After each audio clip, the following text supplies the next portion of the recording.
A modern commercial harvest moves at an incredible scale.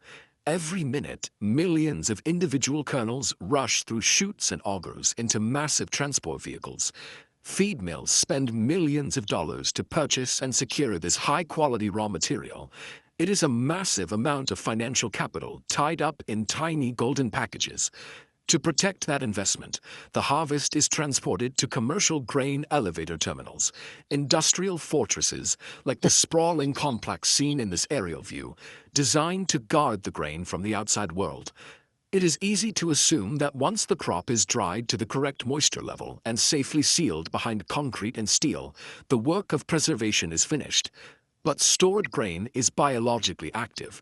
These kernels are dormant organisms, waiting for the right conditions to wake up. Ignoring internal temperatures transforms a massive financial asset into a biological time bomb, taking away inside a sealed silo. To understand why, we have to look past the thick exterior walls of the silo and zoom in on the microscopic reality happening deep inside the packed pile. In storage, kernels and microorganisms continuously respire, consuming oxygen and releasing heat. A single kernel is insignificant, but billions tightly packed have nowhere to vent. The heat pools, altering the microclimate and turning the bin's core into an insulated incubation chamber. In this stagnant, warm environment, dormant insect populations wake up and start feeding, while microscopic mold spores rapidly begin to bloom. The grain's own natural biology provides the initial spark, and the dense storage provides the trapped environment required to initiate its own destruction. Once those insects and mold spores wake up and multiply, the danger compounds rapidly. As time passes, heat and spoilage increase. The active bugs and fungi also respire, adding biological heat to the trapped environment. This creates an exponential feedback loop. Hotter temperatures force organisms to respire faster, generating heat even quicker.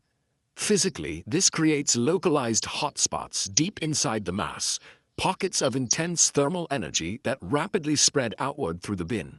The ultimate cost of this is dry matter loss, where the physical weight and the raw nutritional value of the grain are literally burned away. The harvest is cooked from the inside out by an accelerating biological chain reaction that often peaks before a mill even detects the danger. Stopping an exponential runaway train requires detecting the very first degree of temperature change. Commercial feed mills deploy rigorous routine monitoring of temperature as their primary early warning defense against this cycle. Temperature cannot be evaluated in isolation. It must be constantly balanced against grain moisture, storage duration, and external weather. When rising temperatures are detected, managers deploy active aeration. High-powered fans force cool air through the pile, flushing out trapped heat and breaking the biological loop. Catching that heat early protects the nutrient value, preserves feed safety, and maintains mill profitability. That preserved quality travels straight to its final destination. Here at the feedlot, high-quality feed dictates the health of the livestock. Ultimately, a cool grain bin is the defining vital sign of a healthy feed mill. Managing temperature is the singular defining difference between a secured agricultural supply chain and a total economic loss.